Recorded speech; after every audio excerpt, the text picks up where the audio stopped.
হ্যাঁ, হ্যাঁ, হ্যাঁ, একদম। টাইম হয়ে গেছে। ॐ पार्थाय प्रतिबोधिताम्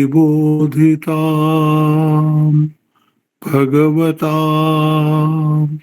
नारायणेन स्वयं व्यासेन ग्रथिताम् पुराणमुनिना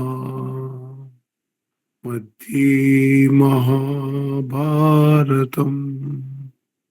अद्वैतामृतवर्षिणीं भगवतीम् अष्टादशाध्यायिनीम् अम्ब त्वामनुसन्दधामि भगवद्गीते भवद्वेषिणीम् वसुदेवसुतं देवं कंसचाणूरमर्दनम् देवकी परमानन्दं कृष्णं वन्दे जगद्गुरुम् मूकं करोति वाचालं पङ्गुं लङ्घयते गिरिं यत्कृपातमहं वन्दे परमानन्दमाधवम्। আমরা গীতার চতুর্থ অধ্যায় পড়ছি। এই চতুর্থ অধ্যায়েরই খুব বিখ্যাত শ্লোক, यदा यदा हि धर्मस्य ग्लानिर्भवति भारत अभ्युत्थानमधर्मस्य तदात्मानं सृजाम्यहम्। এটা হয়ে গেল প্রয়োজন। এসে কি করেন? পরিত্রাণায় সাধূনাম বিনাশায় চ দুষ্কৃতাম ধর্ম সংস্থাপনার্থায় সম্ভবামি যুগে যুগে। এটা নিয়ে আলোচনা চলছিল। তাতে যে সবচেয়ে ইম্পর্টেন্ট কথাটা এলো ধর্ম। এই ধর্মটা নিয়ে কত রকমের আজে বাজে কথা চলে।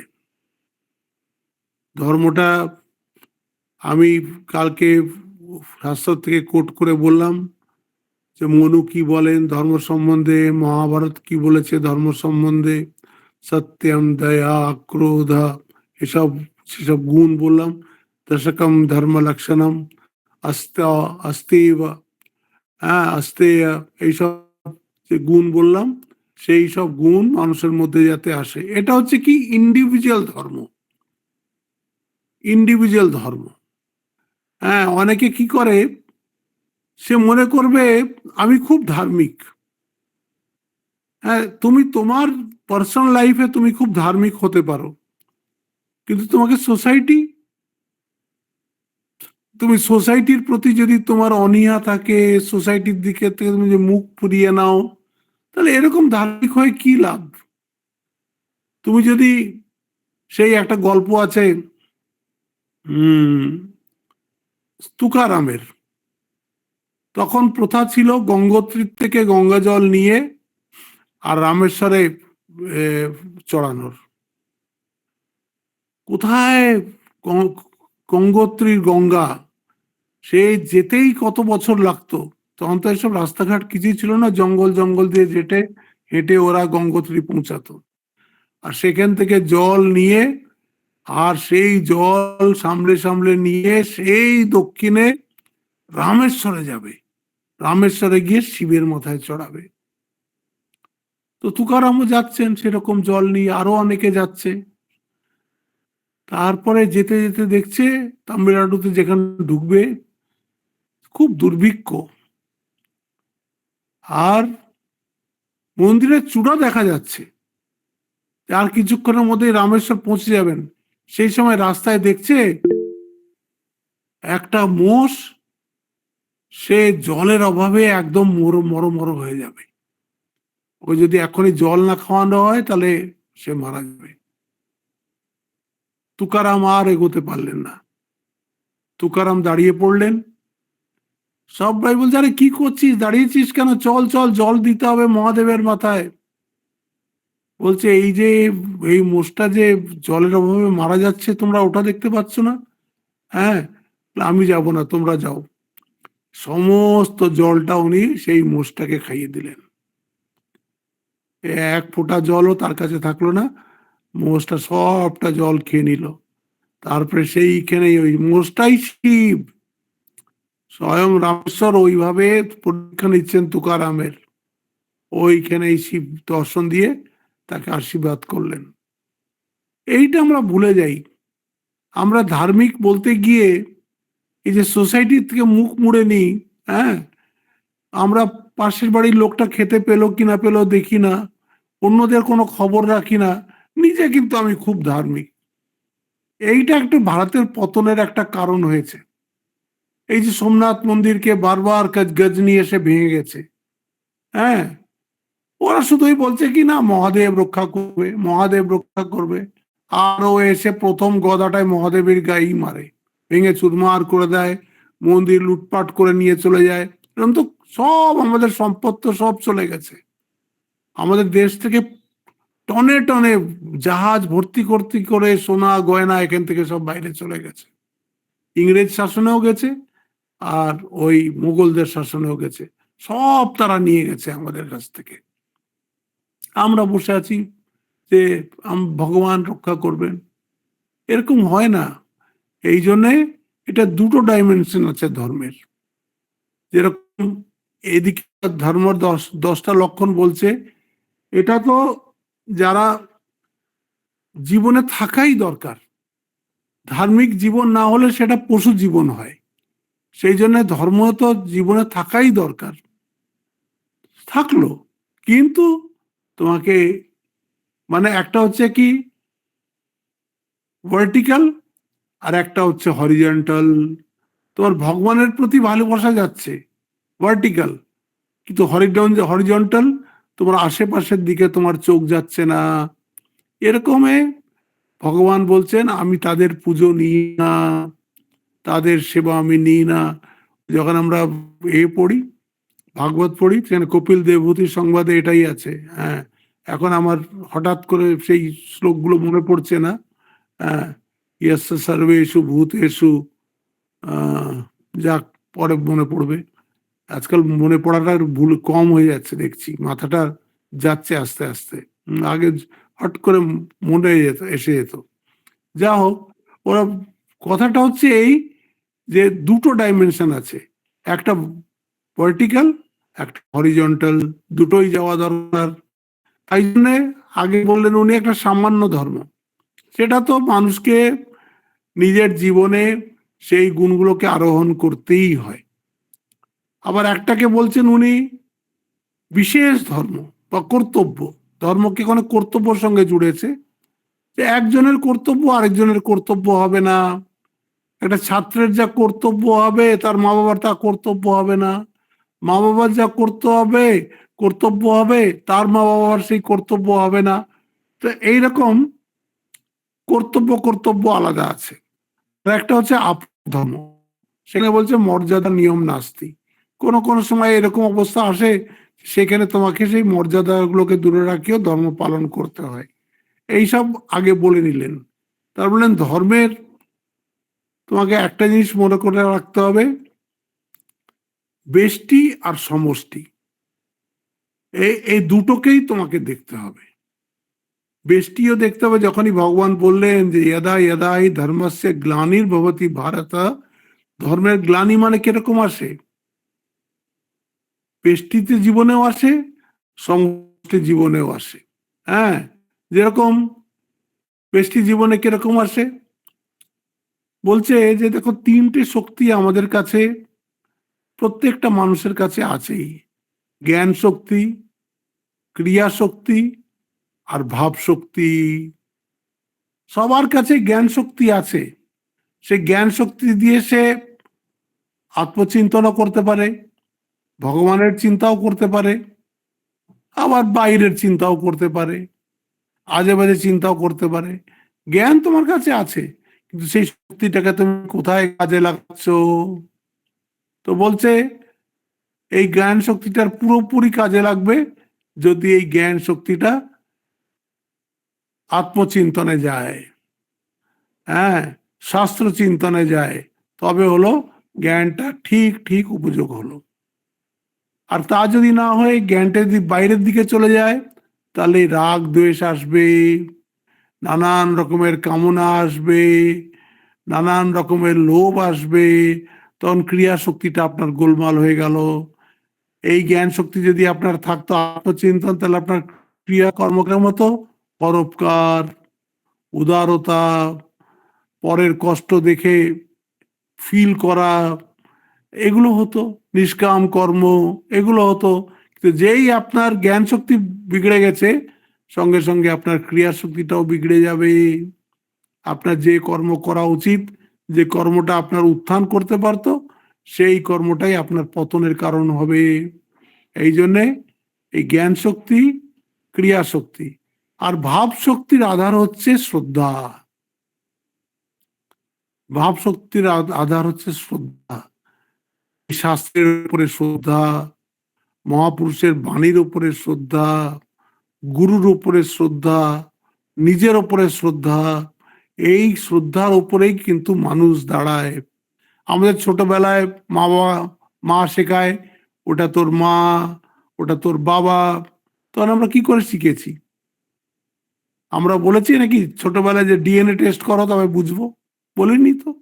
যে যেমন বলেছে ঠিক ঠিক তেমনি তেমনি করে আমরা সব বুঝেছি। এটাকে বলে এ, এটাকে বলে বি। আপনারা কি করে এটাকে এ বি বললেন? ওই শ্রদ্ধা দিয়েই শিখেছেন। যা কিছু শিখেছেন সব শ্রদ্ধা দিয়ে শিখেছেন। আর এই শ্রদ্ধাটাকেই আমরা নষ্ট করে ফেলেছি, জ্ঞানটাকেও নষ্ট করে ফেলেছি, ক্রিয়াটাকেও নষ্ট করে ফেলেছি, শ্রদ্ধাটাকেও নষ্ট করে ফেলেছি। এই জন্যে জ্ঞান শক্তি, ভগবান যখন আসেন তখন উনি চেষ্টা করেন যাতে মানুষ ভগবতমুখী হোক, ভগবানের দিকে যেন ছে যায়। নায়ম ভাজা নিলোকে, সেই ভাগবতে আসবে। ঋষভদেব বলছেন ছেলেদের যে পুত্ররা শোনো, এই শরীরটা কিন্তু ভোগের জন্য নয়, শরীরটা দিয়ে ঈশ্বর লাভ করতে হবে। এই জন্য তুমি এই শরীরটা পেয়েছো। হ্যাঁ, সেটা আমরা মনেই করতে পারলাম না, তাদের জ্ঞান শক্তি বিগড়ে গেল।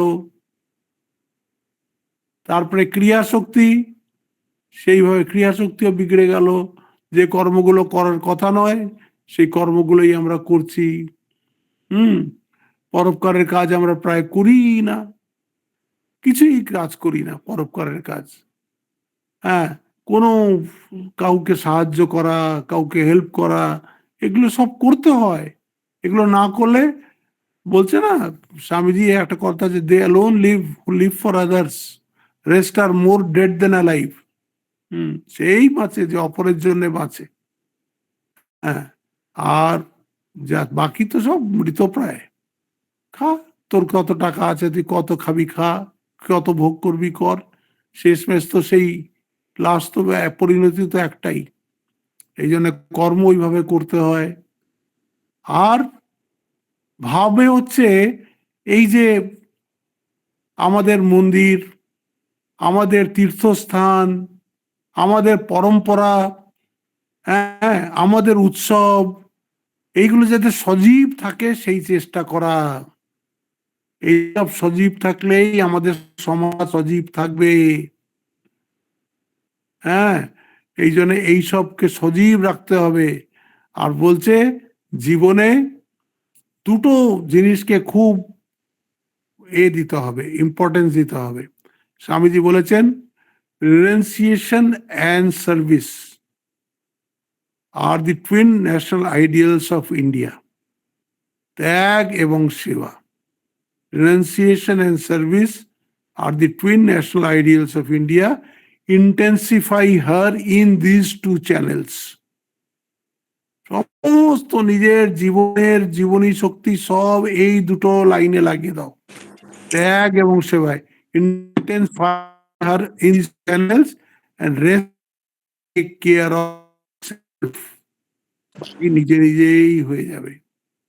এটাকেই বলে আজকের মডার্ন ভাষায় এটাই হলো যোগ্য। রিনাউন্সিয়েশন সার্ভিসই হলো যোগ্য। যোগ্যতে কি হয়? প্রিয় জিনিস দেওয়া হয় তো ওরকম। এর মধ্যে আমরা আমাদের যতটা পারছি আমরা রিনাউন্সিয়েশনও করছি, আবার যতটা পারছি পরের সেবাও করছি। এইভাবে জ্ঞান, কর্ম এবং ভাব তিনটেই নার্চার হবে, তাহলে পরে ব্যক্তিতে এবং সমষ্টিতে, তাহলে ওই ভগবানের কাজ হলো যে यदा यदा हि धर्मस्य ग्लानिर्भवति भारत, তবে গ্লানি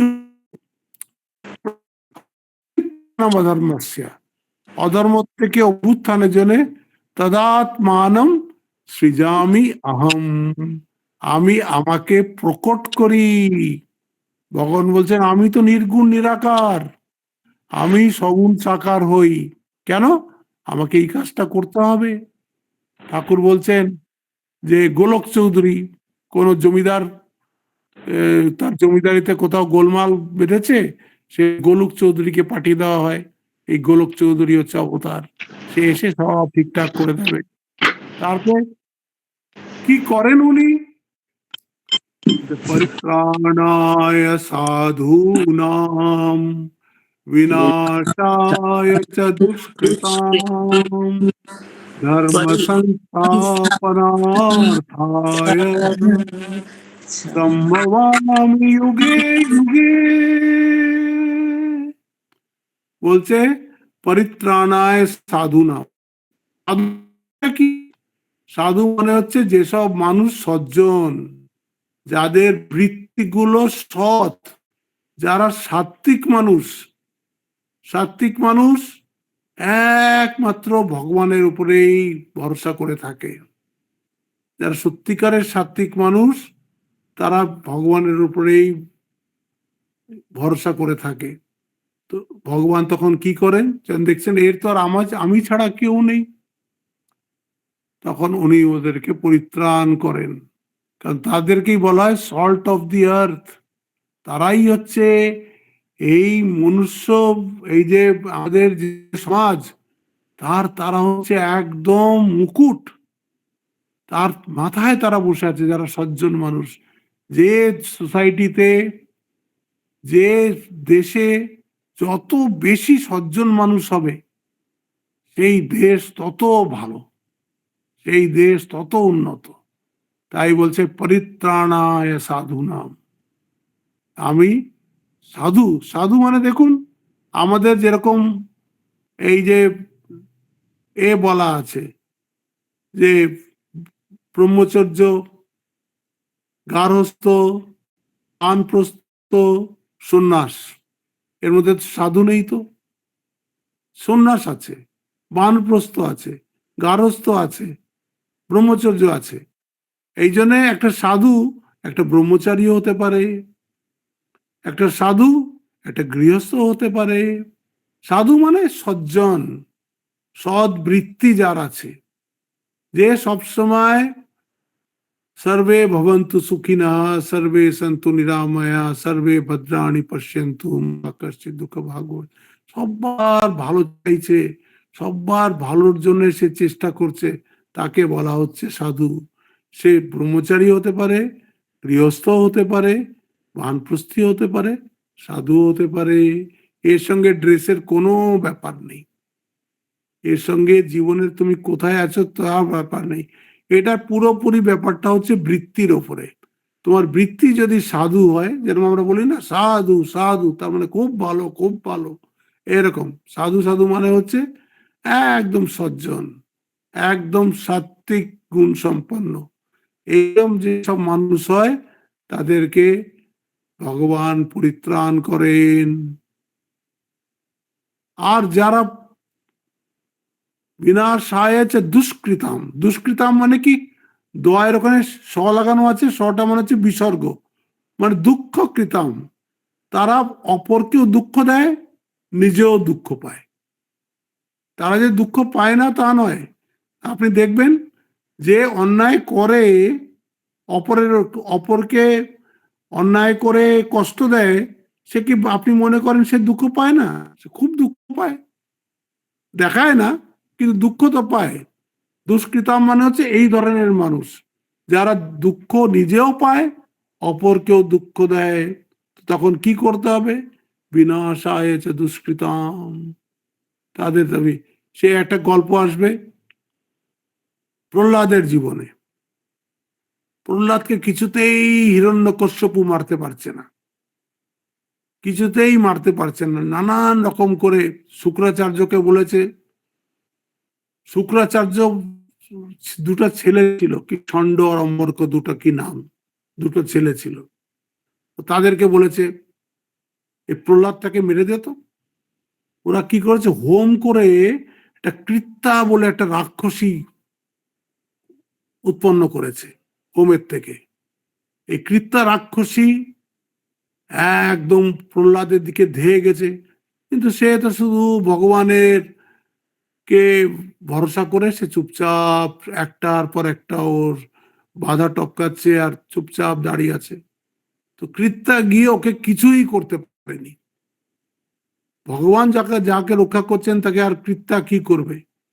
তো কৃত্যার মধ্যে এরকম একটা গুণ আছে যে এ যে কাজের জন্য কে পাঠানো হয়েছে সেই কাজটা যদি না করতে পারে তাহলে ফিরে এসে যে পাঠিয়েছে তাকে সে মেরে দেয়। তো ষণ্ড আর অমরকে মেরে দিয়েছে। ষণ্ড আর অমরকে মারতেই গুরুকুলের মধ্যে হায় হায় হায় হায় পড়ে গেছে। আরে ষণ্ড আর অমরকে তো কৃত্যা মেরে দিয়েছে। হ্যাঁ, প্রহ্লাদ এই কথা শুনেছেন যে ষণ্ড আর অমরকই তার মানে পাঠিয়েছিল আর কৃত্যা ওদেরকেই মেরে দিয়েছে।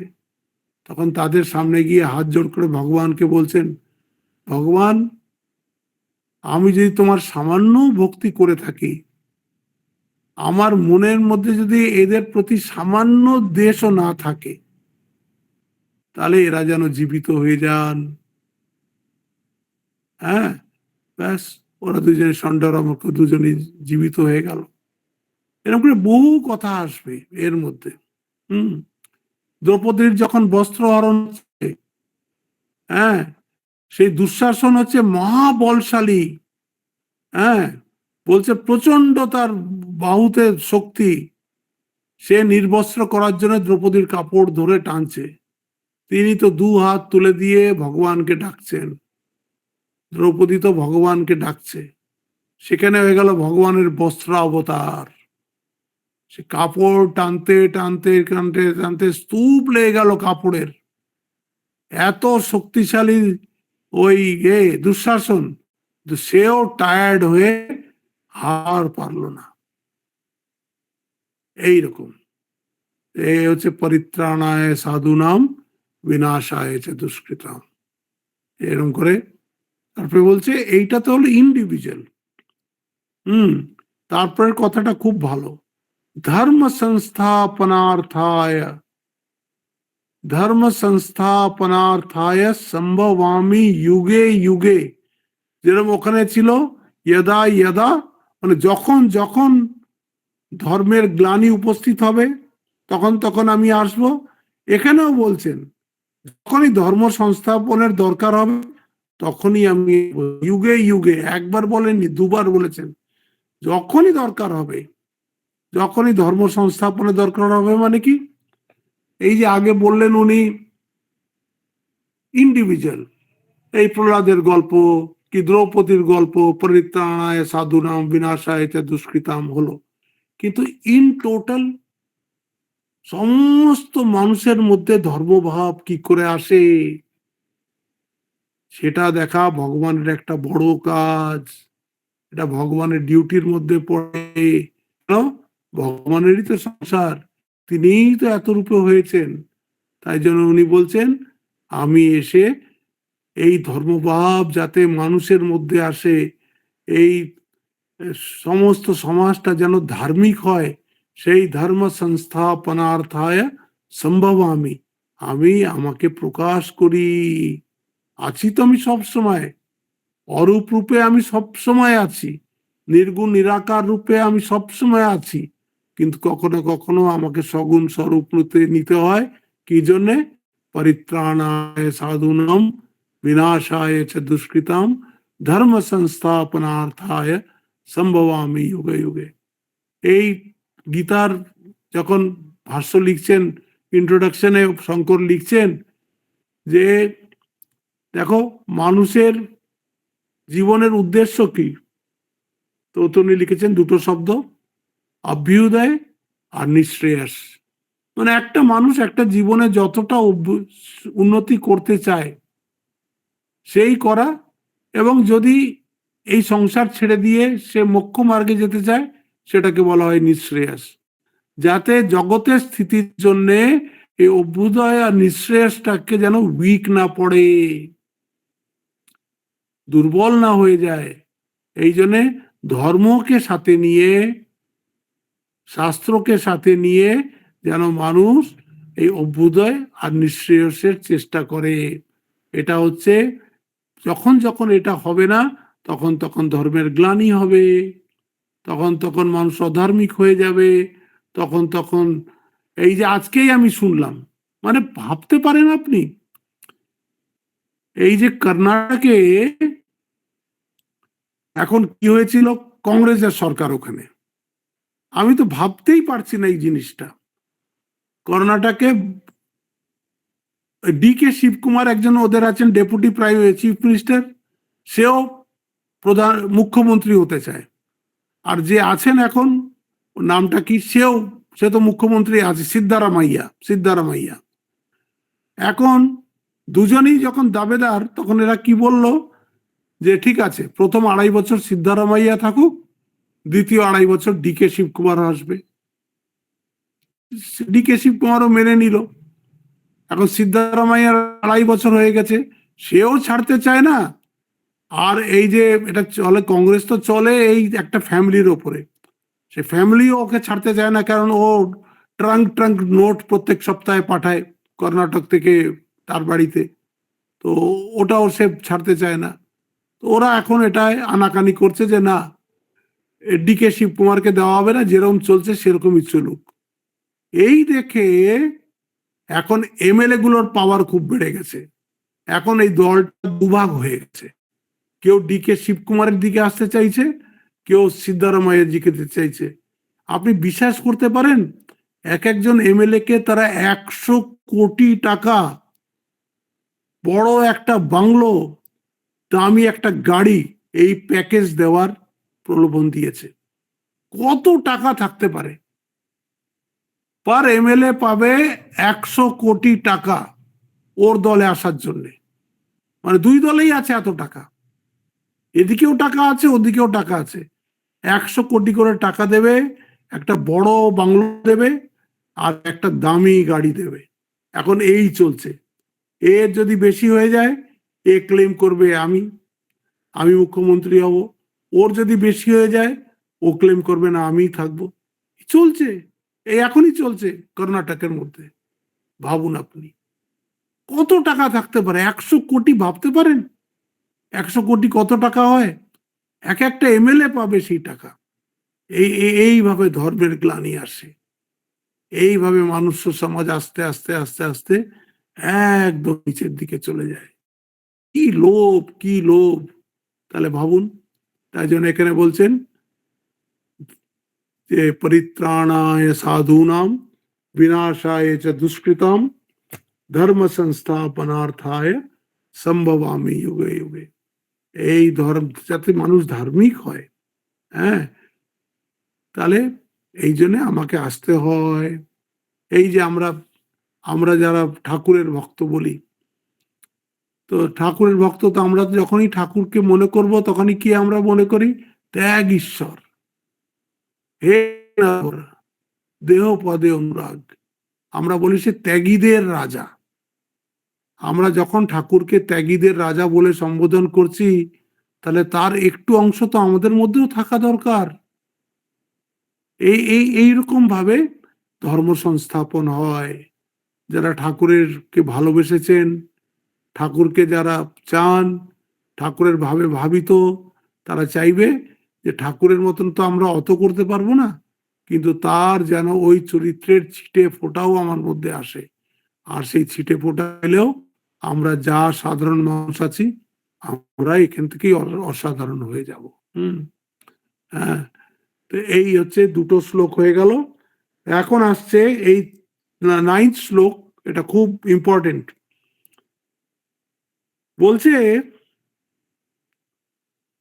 বলছে দেখো, তুমি তো জানলে যে আমি জন্ম মৃত্যুর অধীন নই, এটা তুমি জানলে। তুমি জানলে আমি অক্ষীণ জ্ঞান শক্তি স্বভাব, আমার জ্ঞান শক্তি কখনো খর্ব হয় না, সব সময় এক, সবচেয়ে বেশি সুপ্রিম নলেজ, মানে নলেজ ইটসেলফ, হ্যাঁ, সর্বজ্ঞ এবং সর্বকর্তৃত্ব আমার সব সময় রয়েছে। তারপরে বলছেন মায়ার বশে আমি কখনো আসি না, মায়া আমার বশের মধ্যে আছে, তাই জন্য আমি মায়াধীশ। আর চতুর্থ বললেন আমি কর্ম করেও কোনো কর্ম করি না, অতএব কোনো কর্মফল আমাতে লাগে না। আমি জন্ম নিই বটে, জাত ইবা কুরমান ইবা, যেন আমি যেন জন্ম নিয়েছি, যেন কাজ করছি, যেন মানুষের কল্যাণ করছি। বলে কেন আপনি যে পুতনাকে মেরেছিলেন, অমুক রাক্ষসকে মেরেছেন, আমি কেন মারতে যাব? পুতনা তো মরেছে নিজের কর্মফলে, বালঘাতি ছোট ছোট বাচ্চাদের সে মারতো, সেই ফলেই সে মেরেছে, আমি কিচ্ছু করিনি, আমার মধ্যে কোনো ক্রিয়াই নেই, আমি অক্রিয়। পরমাত্মা বলছেন তার তো সেই জ্ঞান সবসময় রয়েছে, এই জন্য তার মধ্যে কোনো কর্তা ভোক্তা ভাব নেই। তোমরা দেখতে পাচ্ছ সেটা অন্য কথা। যেরকম কালকে একটা উদাহরণ দিয়েছিলাম, কেউ একজন রাজা সেজেছে, আপনারা তাকে রাজা দেখছেন, যে সে কি মনে করছে রাজা? সে তো মনে করছে না, সে তো মনে করছে আমি স্কুল মাস্টার, রাজার পাঠ করছি, রাজার পাঠ করে বড় আস্ফালন করছি, লোকে হাততালি দিচ্ছে, পরে এসেও বলছে যে বাহ তুমি কি সুন্দর অভিনয় করলে, কিন্তু আমি জানি আমি তো একটা স্কুল মাস্টার।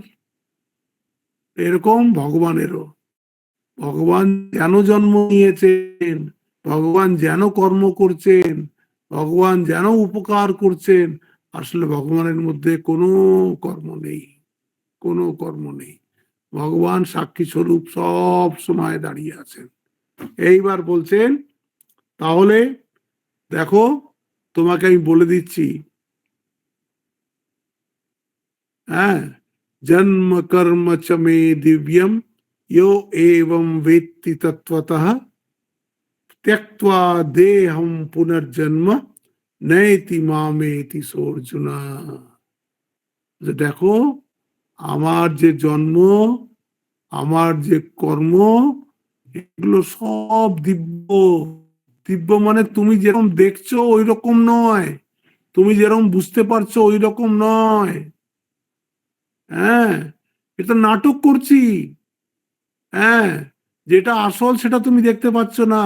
তুমি এই যে দেখলে আমি কারাগারে জন্ম নিয়েছি, এই দেখছো তুমি যে আমি এই পুতনাকে মেরেছি, আমি তারকাকে মেরেছি, ওসব কিচ্ছু না। জন্ম কর্ম চমে দিব্যম ইয়ো এবং ব্যক্তি তত্ত্বতঃ, এইটা খুব ইম্পর্টেন্ট। বলছে তো আমি কেন বুঝতে পারছি না?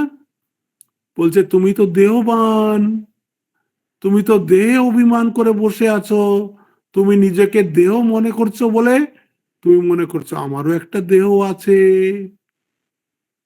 একটা রামকৃষ্ণ দেবের একটা উক্তি আছে, রাজা মহারাজ বলেছেন যে মানুষের নিজের সম্বন্ধে যত ধারণা বদলাবে, ভগবানের সম্বন্ধেও তত ধারণা বদলাবে। এখন আপনার কাছে ভগবানের ধারণা একটা শরীর রূপে, কেন? আপনিও নিজেকে শরীর মনে করেন। যখন আস্তে আস্তে আস্তে আস্তে আপনার নিজের সম্বন্ধে ধারণা বদলাবে, আপনি দেখবেন ভগবানের সম্বন্ধেও আপনার ধারণা বদলাচ্ছে। আপনি যখন দেখবেন আরে আমিও তো শরীর নই, আমিও তো আত্মা, এই যাদের আমি দেখতে পাচ্ছি সবাই তো আত্মা, শরীর তো আসছে যাচ্ছে, আত্মারূপে তো আমরা সবসময় আছি। যখন এই জ্ঞান আমার হবে, তখন আমি ভগবানকেও পরমাত্মা রূপে দেখব। ভগবান বলেছেন না গীতাতে, মমাইবাংশ জীবলোকে জীবভূত সনাতনা, সব আমার অংশ, এই যত জীব সব আমার অংশ, মমাইবাংশ জীবলোকে। বলছে যখন তুমি জানতে পারবে যে তুমি আত্মা, তখন তুমি বুঝতে পারবে যে আমার এই যে জন্ম, আমার এই যে কর্ম, এই যে আমার দেহবান হওয়া, সবটাই পরমার্থ তো নয়। হ্যাঁ, আত্মমায়া, এই মায়ায় আমি রূপ ধরেছি এই কাজ করার জন্যে। তাহলে কি হবে? তুমি যদি এটা বুঝতে পারো তাহলে কি হবে? বলছে ত্যক্ত্বা দেহম পুনর্জন্ম, তুমি যখন এই শরীরটা ছাড়বে, নৈতি মামেতি সোচনা, তোমার আর পুনর্জন্ম হবে না, আর তোমার পুনর্জন্ম হবে না। যেই তুমি নিজেকে আত্মারূপে জানতে পারবে, এটাই তো বেদান্তের শেষ কথা। এই যে আমরা যে বলি আহম ব্রহ্মাস্মি, তার মানে কি? আমি আর ব্রহ্ম এক। তত্ত্বমসি, তুমি আর ভগবান, তুমি আর ব্রহ্ম এক। ওটাই তো আমরা বলছি মহাবাক্যে, এখানেও তাই বলছে যে জন্ম কর্ম চমে, এটা খুব ইম্পর্টেন্ট শ্লোক। জন্ম কর্ম চমে দিব্যম ইয় এবং বেত্তি তত্ত্বতঃ। হ্যাঁ, ভগবানের যে জন্ম এবং কর্ম, এগুলো সব হচ্ছে যে তত্ত্বতঃ বুঝবে। তত্ত্বতঃ কখন বুঝবে? যখন সে নিজেকে বুঝবে। যতক্ষণ সে দেহবান নিজেকে মনে করছে, দেহাভিমান মনে করছে, ততক্ষণ বুঝতে পারবে না, ততক্ষণ বুঝতে পারবে না। তাকে আগে বুঝতে হবে সে দেহ নয়। যেই সে বুঝলো সে দেহ নয়, তাহলে তার লাভটা কি হলো? তার আর পুনর্জন্ম হবে না। সেইখান থেকেই তার আর কি আসা যাওয়া, সে যা ছিল তাই হয়ে যাবে। হ্যাঁ, আর তার কোনো আসা যাওয়া থাকবে না। ত্যক্ত্বা দেহম পুনর্জন্ম নৈতি মাম এতি, আমার কাছে চলে আসবে। মাম এতি, আমার কাছে চলে আসবে। আত্মা গিয়ে পরমাত্মায় মিলে যাবে।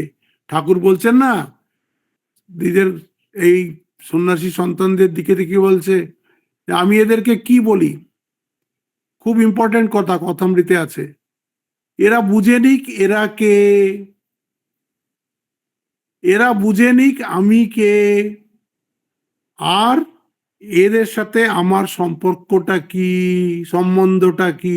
এই দেখুন, এক কথা, জন্ম কর্ম চমে দিব্যম। এই ভগবানও, ভগবানকে জানতে হলে এরা আগে প্রথমে বুঝুক এরা কে। তাই জন্যই তো আত্মজ্ঞান তোমাকে লাভ করতেই হবে।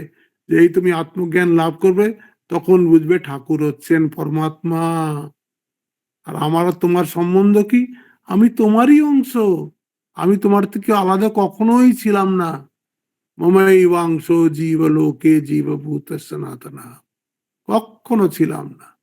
এই এই জ্ঞানটাকেই বলছে, এই পরের শ্লোকে আসবে। হ্যাঁ, এইখানে এরপর একটা শ্লোক আসবে। আচ্ছা, আপনি তো বললেন যে এরকম, যে ভগবানকে স্বরূপত চিনতে পারে তাকে আর জন্ম নিতে হয় না। তাহলে এরকম কি কোনো আপনি এক্সাম্পল দেখাতে পারেন? আমাদের অনেকেই এরকম জিজ্ঞেস করে যে মহারাজ, ব্রহ্মজ্ঞানী আপনি কোনো দেখেছেন নাকি? কোনো ব্রহ্মজ্ঞানী আছে? তারপর ওরা ধরে নিয়েছে আমাদের তো ব্রহ্মজ্ঞান হয়নি, আর কোনো দেখেছেন কিনা ব্রহ্মজ্ঞান টম্মজ্ঞান। আমরা যদি বলিও তো কি বুঝবে? হ্যাঁ, আমি অমুক জায়গায় একজন ব্রহ্মজ্ঞান নিয়ে দেখেছি। কি বুঝবে সে?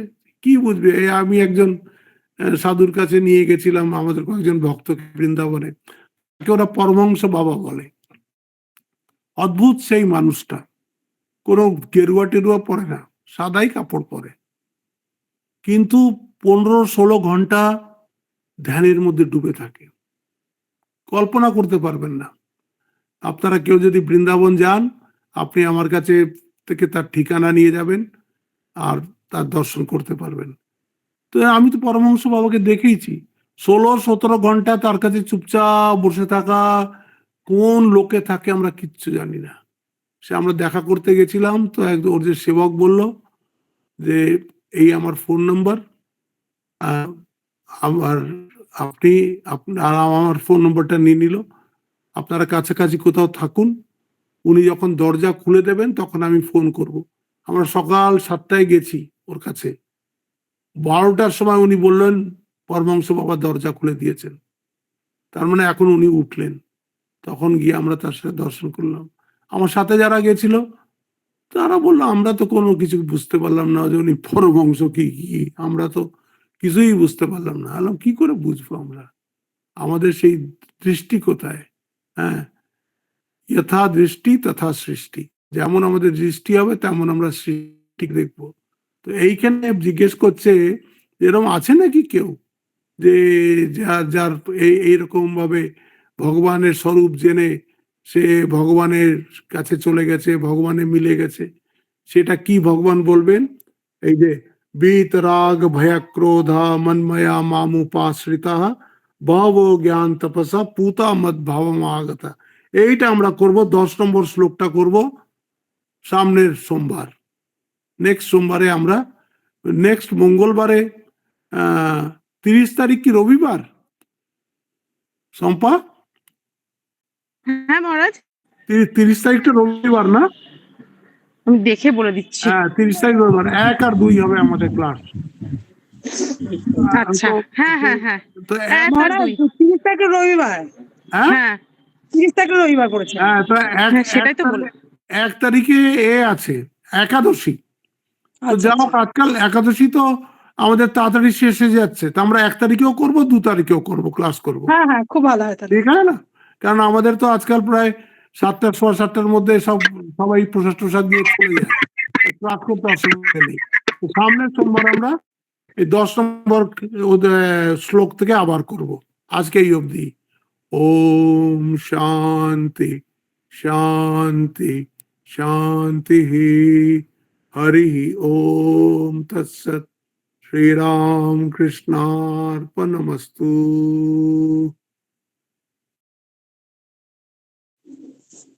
প্রণাম মহারাজ। प्रणाम महाराज। प्रणाम महाराज। প্রণাম মহারাজ। महाराज।